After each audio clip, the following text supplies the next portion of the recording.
المطربة التي يكرهها جمهور برشلونة. أسرار مثيرة وصور فاضحة.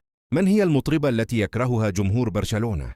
نيكي نيكول الأرجنتينية، عندها 25 سنة، مطربة ومؤلفة أغاني راب، اتولدت في روساريو في الأرجنتين.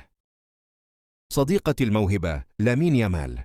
يامال ارتبط بعلاقة عاطفية مع نيكي من فترة مش طويلة بعد تألقه مع برشلونة، وانتشرت صور كتير ليهم في أوضاع خاصة، أعياد ميلاد وخروجات وسفريات.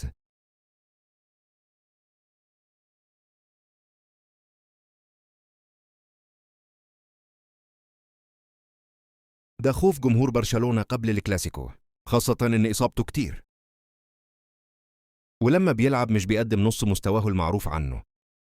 بعد حوار نيكي شبهه يامال بنيمار، وهم أصحاب أصلاً. ابعد عن الاتنين عشان تكمل في الكورة.